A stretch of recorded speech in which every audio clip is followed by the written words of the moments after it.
Nouvelle session de l'information sur la télévision nationale. Mesdames et messieurs, bonsoir et bienvenue aux 20h. Les députés de l'Union progressiste de la 5e circonscription électorale ont rencontré ce dimanche leur mandant de TOF. Il a été question d'expliquer les différentes lois votées à l'Assemblée nationale. Les détails dans quelques minutes. Pendant ce temps, le bloc républicain s'agrandit. Léon Renvou est désormais membre de ce parti politique. Sa déclaration d'adhésion a eu lieu hier.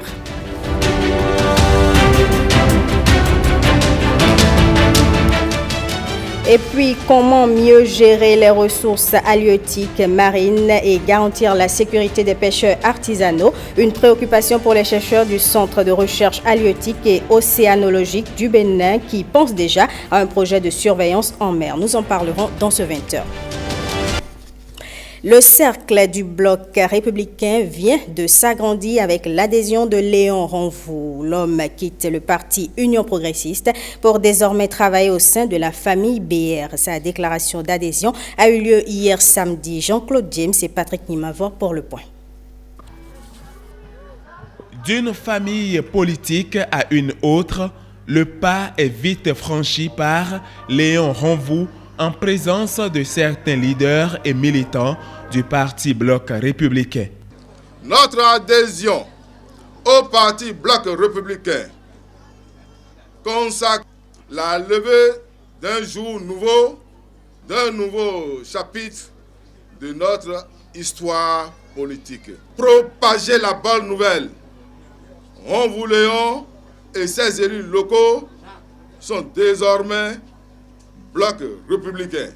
Une déclaration d'adhésion, un acte simple peut-être, mais de haute portée. Tête couronnée, femmes, jeunes, députés et membres du bureau du parti BR ont apporté leur soutien à celui qui est désormais leur compagnon de lutte. Au nom du secrétaire général national du Bloc républicain, monsieur le ministre d'État Biot Tchané, j'ai reçu son adhésion et j'ai posé la question à tous les compagnons fondateurs qui étaient présents. S'ils acceptent son adhésion, ils ont accepté avec une grande acclamation et je peux vous dire, ça fait du bon au cœur. Je suis heureux de l'accueillir dans le Bloc républicain. Désormais, nous allons faire marche ensemble. Le top est donné depuis février avec l'adhésion au Bloc républicain du camarade, du compagnon Renvou Léon. Nous allons prouver à la face du monde que le cheval gagnant sera désormais le maître des lieux dans la commune d'Abomey-Calavi. Nous allons gagner le pari des échéances à venir pour prouver à notre leader, le président de la République, que nous sommes petits mais capable de soulever la montagne. Je voudrais vous inviter à l'amour du prochain. Je voudrais vous inviter à l'unité. Je voudrais vous inviter au travail bien fait. Allez prêcher la bonne nouvelle. Ne les insultez pas. S'ils vous insultent, remerciez-les. Nous n'avons pas d'argent, mais nous avons au quotidien la confiance de nos populations. Je voudrais vous rassurer que notre soutien ne manquera à aucun arrondissement dans le processus de mobilisation des militants à la base. Le conseil communal de Godomé et l'ancien maire d'Abomey-Calavi saluent aussi la démarche de Léon Renvou. Je pense que ce qui se passe aujourd'hui dans Calavi, vous allez voir le résultat en mai prochain pour les élections communales.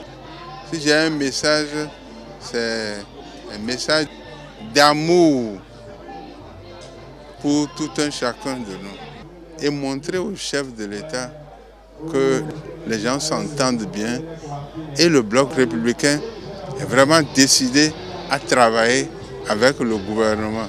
Je crois que Renvou Léon a posé un acte salutaire. Il a choisi le Bloc républicain. Je ne peux que le féliciter. Et si je suis venu à cet événement, c'est pour soutenir l'honorable Soko Ikpe Nathanaël. Nous avons remarqué toutes les couches au niveau de la population. c'est déjà à l'actif du député. Parce que s'ils ne venaient pas, c'est qu'ils ont rejeté leur député. Nous leur disons de se mettre au travail. Nous devons aider le chef de l'État. Nous devons être derrière lui pour quand même les réalisations de notre Bénin. L'occasion a été propice pour la présentation des vœux du Nouvel An à ces militants qui ont dès cet instant une mission. Aller convaincre le plus grand nombre de Béninois au profit du bloc républicain à 5 mois des communales. Actualité politique toujours, les députés de l'Union progressiste dans la 5e circonscription électorale rendent compte de leurs activités à leur mandant de TOFO. Une séance d'explication et d'information sur les différentes lois votées à l'Assemblée nationale a eu lieu à Rouegbo. Plus de détails avec Jérôme Hongbo et Bruno Rotekbo. Vous êtes nos cadres. Nous avons le devoir de vous dire ce que nous faisons pour que vous puissiez relayer l'information. Le Bénin arbore les jalons de la modernité à travers la révision de sa loi fondamentale. Du dialogue politique initié par le chef de l'État sont nées plusieurs dispositions légales. Les 3 représentants de la 5e circonscription électorale à l'Assemblée nationale sont venus rendre compte à leur mandant. Il a été recommandé que l'on organise désormais des élections générales au Bénin. Ça implique une révision constitutionnelle. Donc nous sommes obligés d'aller à cela. Ce qu'on a pu faire pour que désormais on organise au Bénin les élections générales au cours d'une année chaque 5 ans. Nous lui avons expliqué ça. Ça a introduit d'autres réformes dont la représentation des femmes à l'Assemblée nationale. Ça a pu faire l'objet d'un article au niveau de notre constitution pour que l'on pense réellement sur notre problème, pour qu'on ait assez de femmes dans l'arène politique. Ça a été le cas, ça a été fait. La Cour des comptes a été une réalité aujourd'hui constitutionnelle. Donc, aux élections présidentielles prochaines, vous allez voir que ce serait un paquet de présidents et vice-présidents. On a pu introduire un poste de vice-présidence au Bénin. Nous avons expliqué aux populations également que cette fois-ci, le combat serait plus rude, puisque aujourd'hui, l'UP, qui est le premier parti politique qui a plus de députés au Parlement, et nous devons conserver cette place qui est une place noble. Si nous avons 46 députés au Parlement, et aujourd'hui nous voulons contrôler sur les 77, mais quels que soient les cas de figure, l'UP doit contrôler tout au moins, si c'est peu, 50 communes. L'Union progressiste a dû reporter toutes les démarches relatives à son congrès constitutif pour s'occuper des questions urgentes de l'heure, l'élection des conseillers communaux. Je voudrais dire que, sans me tromper, les élections communales auront lieu autour du 17 mai. Alors, il y a à partir du 17 mai, il faut décliner les échéances pour déposer les dossiers, pour préparer les candidats, faire la campagne. Tout ça sera décliné au niveau des structures compétentes. Mais il faut qu'au niveau de l'UP, nous avons déjà sorti un communiqué pour dire que les gens qui se sentent capables n'ont qu'à commencer à préparer les dossiers pour que le 10 février prochain, les dossiers soient déposés au siège départemental de notre parti. Pour que nous puissions avoir les dossiers suffisamment tôt, les étudiants ne pourront pas vivre les travers que nous avons vécus aux législatives. Nous aurons à élire nos maires. Donc j'attends leur implication totale pour que ici, dans la commune de Tofo, sinon dans la 5e circonscription, que l'implantation du parti Union progressiste soit une réalité, que nous ayons la totalité des communes en main. Les participants invités sont les représentants et responsables des cellules communales, d'arrondissement et de quartier. Ils sont appelés à servir de relais de l'information dans leurs contrées respectives. Tout ce qu'ils ont dit, tout a été bon, honnêtement. Et j'ai apprécié la façon dont désormais les candidatures seront annoncées. Il n'est plus question aujourd'hui de penser que c'est un leader politique qui va choisir un candidat et imposer à tout le monde. Ce ne serait plus comme ça aujourd'hui.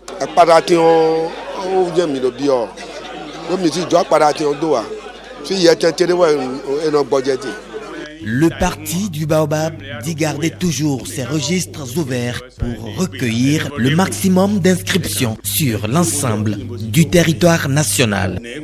On reste avec les députés du parti Union progressiste. Malik Mora a rencontré ses mandants de la commune de Segbana. Le député s'est, selon lui, conformé à son devoir de reddition de comptes. Malik Mora a fait le tour des dernières activités parlementaires, notamment les lois votées et les raisons qui ont motivé ces votes. Cyprien Lokosso, Monique Torrent.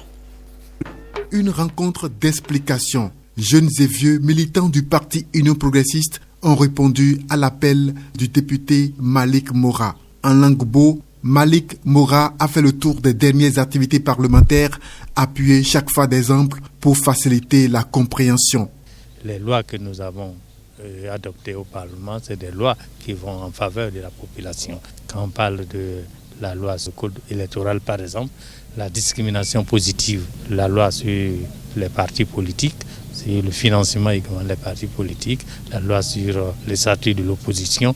Tout ça, j'ai essayé d'expliquer ça à la population. J'ai senti vraiment une ferveur, j'ai senti un engagement au sein de cette population à soutenir les actions du gouvernement. Le maire de Segbana, présent à cette séance, apprécie la démarche du député. Je suis très heureux qu'il revienne dire merci à notre population qui lui avait accordé son suffrage de façon massive. Il a aussi dit ce que le gouvernement veut faire pour notre commune.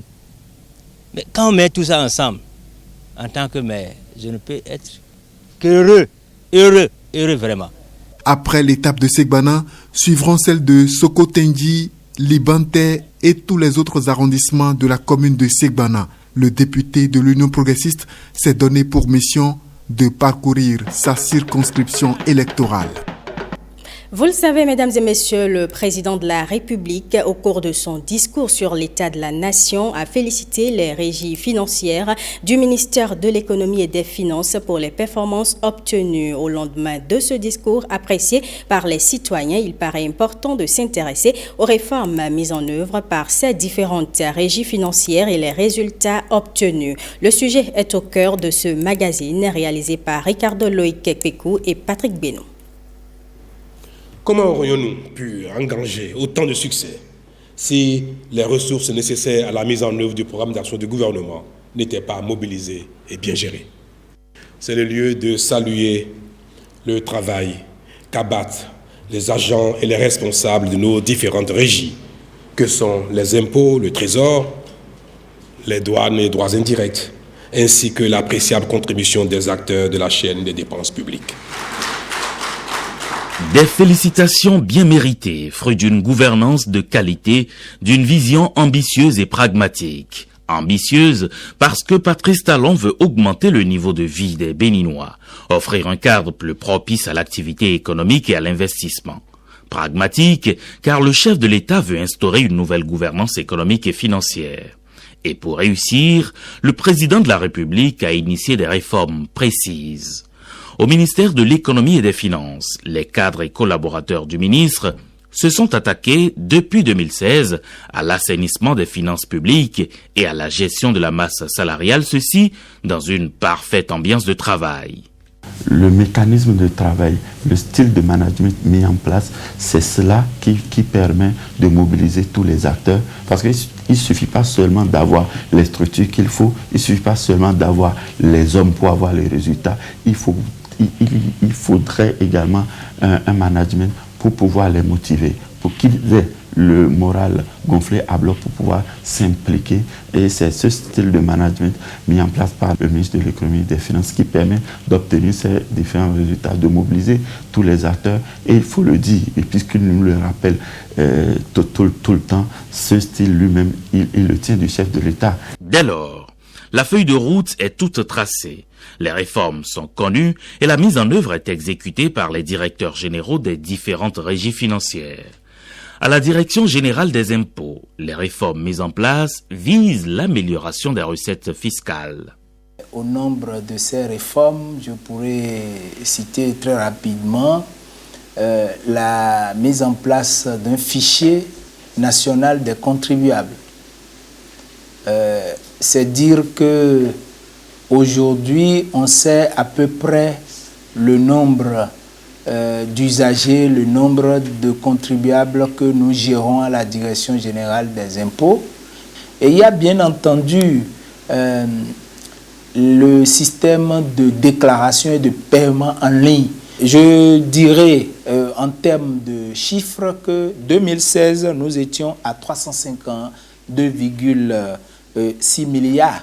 Et en 2017, nous sommes passés à 396,84 et on est passé à 479,4 milliards. Et à fin 2019, nous avons une prévision de 515 milliards et nous pensons à fin décembre aller atterrir à 530 milliards à peu près. Désormais, grâce aux réformes de transition fiscale, la fiscalité intérieure prend le pas sur la fiscalité de porte, ce qui constitue un indicateur majeur de performance du Bénin au niveau des pays de l'UEMOA. Il est donc un constat que les réformes de dématérialisation des procédures, d'amélioration et d'extension des systèmes de contrôle et d'élargissement de l'assiette fiscale ont été bien pensées. L'autre grande prouesse à mettre à l'actif des cadres du ministère de l'Économie et des Finances est l'interconnexion entre les administrations des douanes et des impôts. Ainsi, dans le souci d'une meilleure mobilisation des recettes, les disciples de Saint-Matthieu veillent à la transparence, notamment dans la déclaration des produits de mise à consommation. Premièrement, en ce qui concerne les mises à la consommation, puisque le niveau des recettes est surtout en corrélation avec le volume des marchandises mises à la consommation, il faut rappeler qu'il y a la mise en œuvre des attestations de vérification documentaire. En effet, depuis plusieurs années, nous avons ratifié la valeur transactionnelle au sens de l'Organisation mondiale du commerce. Aujourd'hui, c'est chose faite. Nous avons aussi sécurisé l'ensemble de notre dispositif informatique. Et voyez-vous, nous sommes en train d'améliorer progressivement la mise en place du guichet unique. Nous pouvons affirmer haut et fort que la plupart, sinon la grande partie de nos marchandises aujourd'hui est dédouanée à sa juste valeur. L'objectif, c'est de mettre l'ensemble des opérateurs économiques au même pied d'égalité. Et l'objectif aussi, c'est de rentabiliser au niveau du trésor public les gains et en favorisant donc une mobilisation des recettes. Beaucoup d'efforts et les impacts sont visibles, notamment du point de vue de la rentabilité au niveau du trésor public et de la comptabilité. Dans cette régie financière, engagée dans la réforme de dématérialisation, la satisfaction du citoyen et le recouvrement des recettes restent la priorité de son directeur général. Le premier axe, c'est l'identification de toutes les niches de recettes non fiscales. Et cela a été fait à travers un recensement que le ministre de l'Économie et des Finances a bien voulu commanditer. Après ce recensement, nous avons utilisé les nouvelles technologies de l'information et de la communication pour rendre efficace la collecte et sécuriser nos actions de collecte des recettes non fiscales. La deuxième chose, c'est le développement de ce que nous sommes convenus d'appeler e-quittance. C'est une plateforme informatique basée sur une application web qui permet d'automatiser la collecte des recettes non fiscales. Il y a quelques années, il était inimaginable que le Trésor fasse une performance de plus de 50 milliards de recouvrement par an. Nous étions à moins de 50 milliards. Nous sommes passés à 60 milliards et dès 2018, nous avons dépassé le cap des 100 milliards de recouvrement de recettes au niveau du Trésor. Le graphique est illustratif à ce égard. Aux citoyens, les réformes que nous introduisons le sécurisent davantage.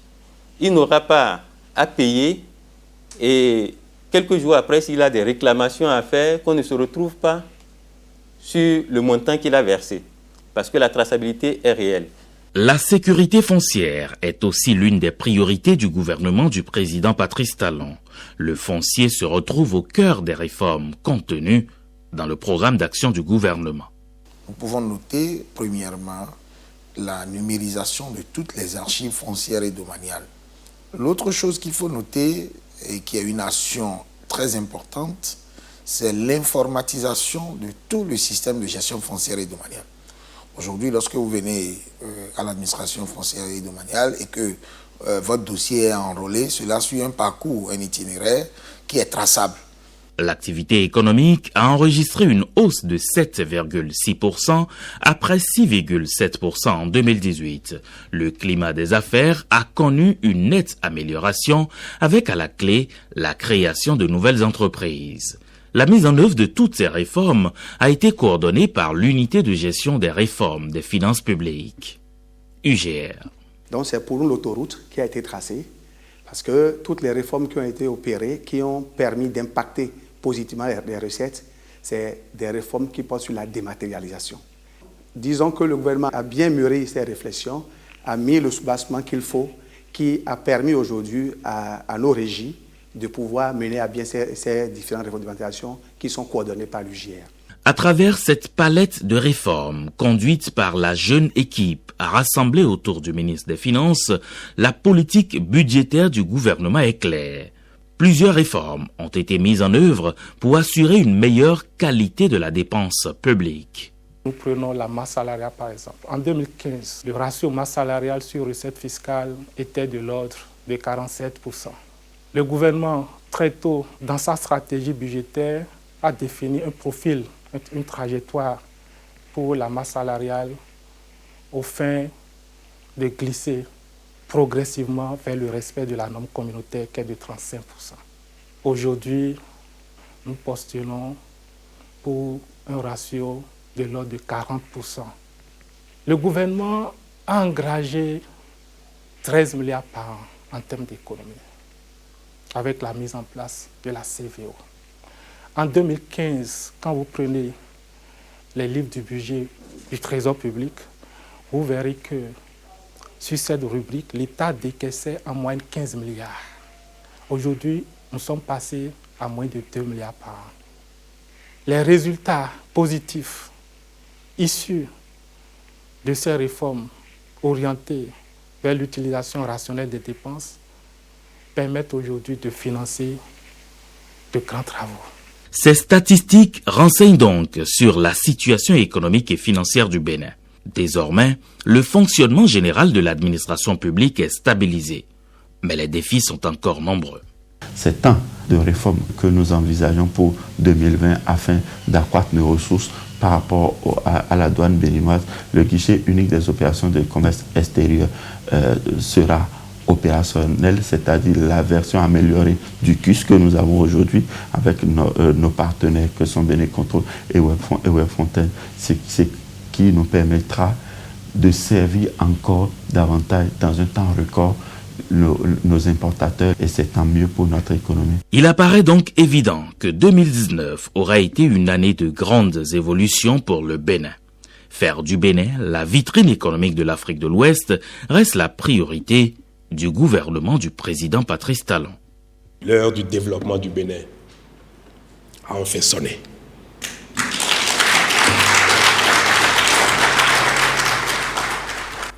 Intéressons-nous maintenant à la 4e édition du FIP, le Festival international de Porto Novo, qui a été lancé hier samedi au stade Charles de Gaulle. Plusieurs autorités politiques et administratives de la ville ainsi que 4 ministres du gouvernement étaient au lancement de cet événement. Brice Rungbo, Guillaume Avieno.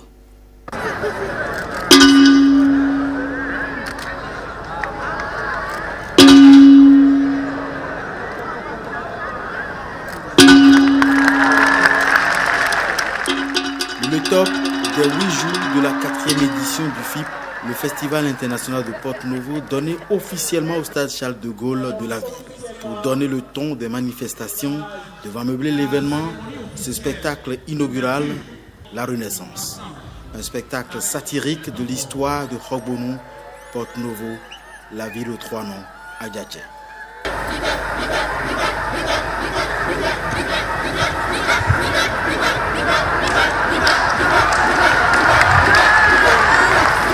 Le Festival international de Porto Novo, considéré comme un rendez-vous annuel d'artistes, d'artisans, de créateurs, d'acteurs culturels et de chercheurs, un meeting de tout ce monde pour la célébration et la promotion de la spécificité culturelle et artistique de Porto Novo. Cela à travers le vaudou Orisha, une thématique via laquelle les dimensions historiques, scientifiques, culturelles et politiques de Porto-Novo vont se révéler au monde. Par la création de ce festival en 2017, la ville de Porto-Novo ouvre grandement ses portes au monde dès la première semaine du premier mois de chaque année pour lui faire découvrir les groupes sociaux culturels qui la composent ou qui gravitent autour d'elle dans une dynamique de valorisation de leur identité culturelle, car on connaît mieux un peu par sa culture. Au-delà de la découverte de Porto-Novo, le Festival international de la ville permet de hisser culturellement le Bénin sur le toit du monde, d'où son intérêt pour le gouvernement. Le Festival international de Porto-Novo est une opportunité de réaffirmer et de louer l'ambition du chef de l'État de mettre l'outil touristique au service du développement économique du Bénin. Il assure une visibilité plus grande et un intérêt certain pour le Bénin. Sa culture, ses efforts à mettre en lumière ses richesses touristiques, sa volonté d'être désormais un modèle de croissance économique et de développement humain durable. Porto-Novo tire en réalité une certaine fierté du FIP, puisque le festival confirme, selon ses organisateurs, le titre de ville créative attribué à la capitale du Bénin par l'UNESCO depuis 2017.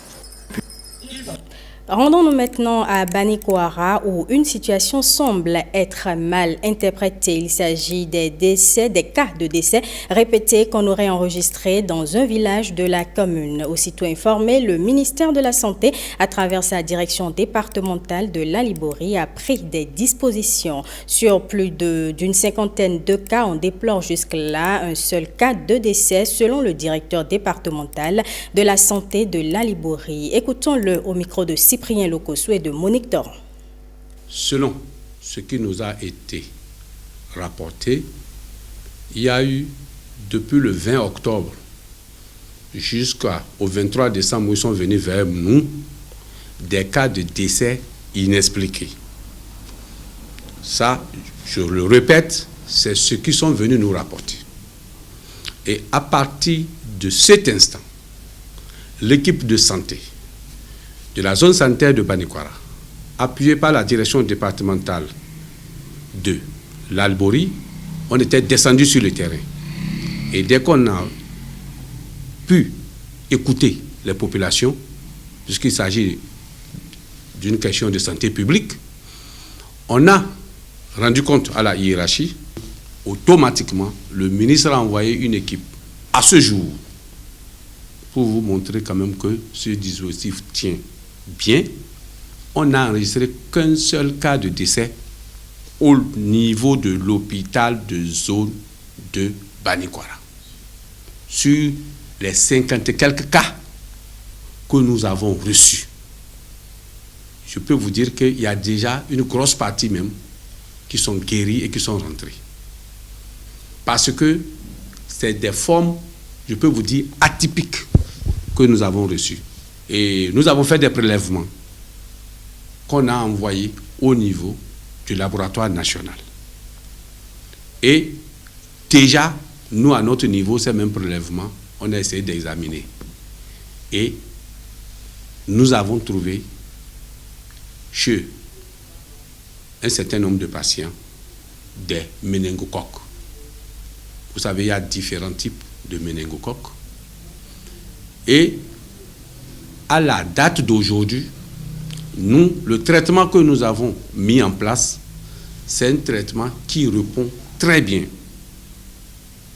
Des malades sont arrivés dans des conditions dont le pronostic n'est pas connu d'avance, mais ils se sont tous réveillés. Il n'y a vraiment pas péril à la demeure. Donc je demande aux populations de l'arrondissement de Sompérékou, village de Deroubou, nous sommes déjà avec eux, ils le savent, nos hommes sont sur le terrain, donc de se tenir tranquille, de vaquer à leurs affaires et de savoir que la nation nous a donné tout pour qu'on puisse les sorties de cette situation. On parle à présent de ce projet de surveillance en mer de la gestion des écosystèmes et des ressources marines. C'est une initiative du Centre de recherche halieutique et océanologique du Bénin qui va contribuer à une meilleure protection des ressources halieutiques, marines et des pêcheurs artisanaux. William Tchouki. Une bague motorisée en mer. Un perpétuel combat contre ces vagues en furie. Un savoir-faire de ces pêcheurs marins, mais souvent le danger est là. Bac chaviré ou une disparition en mer de tout l'équipage. Mais grâce au projet de surveillance en mer, de la gestion des écosystèmes et des ressources marines, la confiance regagne le monde des pêcheurs marins. On est en train de développer également un produit qu'on appelle transpondeur que nous allons installer sur les bacs au niveau des pirogues, des pêcheurs marins artisans, qui fera que dès qu'ils sont en mer, ils sont surpris par des tempêtes, dès qu'ils vont peser sur cet appareil, ça va nous signaler ici, sur notre ordinateur, qu'ils sont en difficulté et nous allons informer un peu la marine et la marine ira les chercher. Donc ça va peut-être réduire, le taux de décès chaque an que ces pêcheurs-là enregistrent, parce que certains vont en mer, malheureusement ils sont surpris par des tempêtes et ils ne reviennent plus. Une station MESA qui donne toutes les informations. Elle permet de prévenir les phénomènes océanographiques. L'autre mission a assigné la surveillance de la dynamique côtière. Comment est-ce que nos côtes se comportent? Et non seulement ça, ce programme permet également de suivre les bateaux de pêche, surtout les bateaux de pêche qui n'ont pas de licence, les bateaux de pêche qui sont des pirates. Parce qu'en surveillant la zone pour voir le mouvement des différents navires, on saura quels sont les navires qui n'ont pas eu la licence et qui sont en train de pêcher dans nos eaux. Donc une alerte peut être donnée à travers ça là pour pouvoir vraiment limiter la pêche illicite non réglementée. Ici, il y a une série d'épis qui a été installée, 7 épis. C'est le dernier épi. Et comme même vous voyez, après le dernier épi, que le phénomène s'est reporté en aval du dernier épi. Et si avec les mesures que nous faisons, la vitesse d'érosion ici est d'environ 30 mètres par an. Donc nous perdons de terrain, donc la mer avance.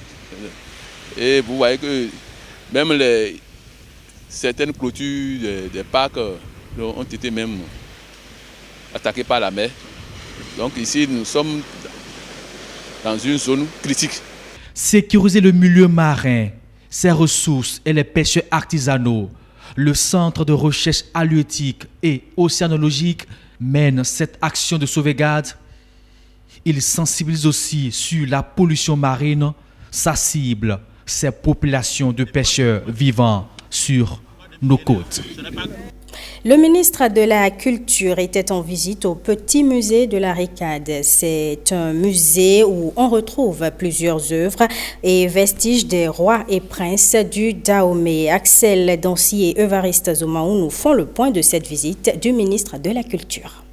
Le tonnerre, le symbole plus fort du roi de l'élève, en dehors du lion, ce sont des divinités, le tonnerre, Trebioso. À chaque explication, ils veulent en savoir davantage. Jean-Michel Abimbola et sa délégation scrutent à la loupe ses ricardes et ses objets d'art. Nous sommes ici au petit musée de la Ricade, où sont exposés ces vestiges du Dahomey des rois et des princes. Le ministre du Tourisme, de la Culture et des Arts reste admiratif sur l'originalité des ricardes. À chaque toucher, les curiosités s'aiguisent.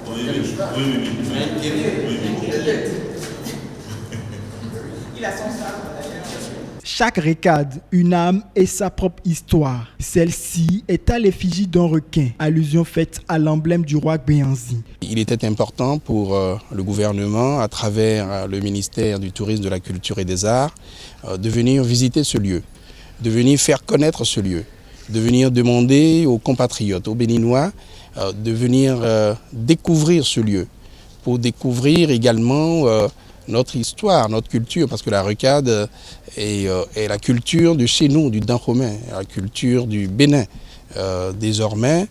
Et il est intéressant de voir que nous avons ici plusieurs pièces inédites, plusieurs pièces étonnantes qui nous reviennent d'ailleurs. Nous avons également des pièces qui sont des pièces anciennes et qui ont eu l'écho avec des pièces modernes qui ont été évidemment créées par des plasticiens contemporains qui ont voulu échanger, communiquer avec les anciens à travers justement ce fil rouge de la recade. Du petit musée de la recade 6 à Logozumpa, cap est ensuite mis sur l'atelier de Dominique Zimpé.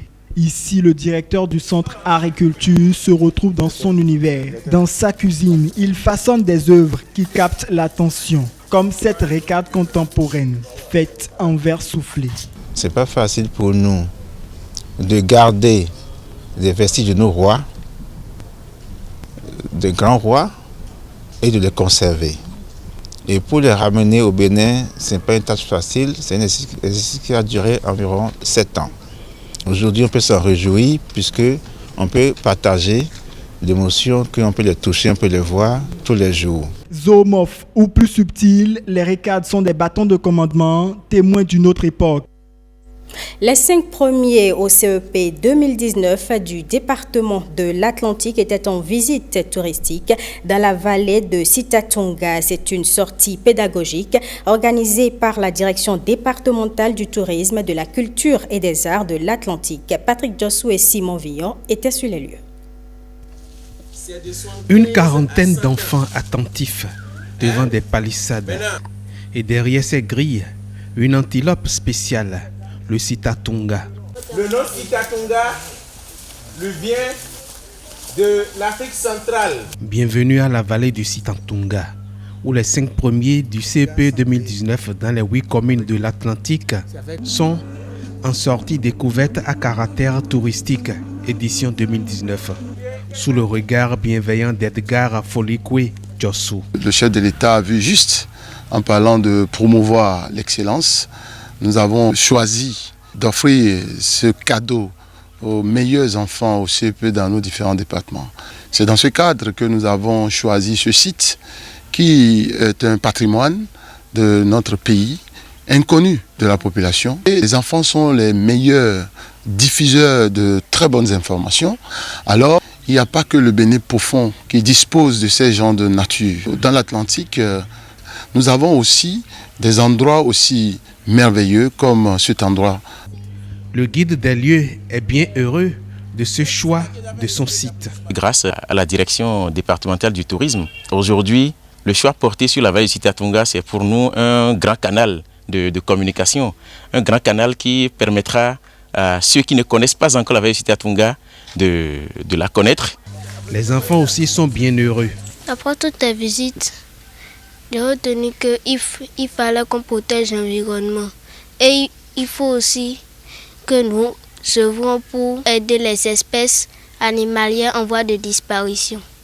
J'ai retenu qu'il faut entretenir l'environnement et aussi l'entretenir pour la génération future.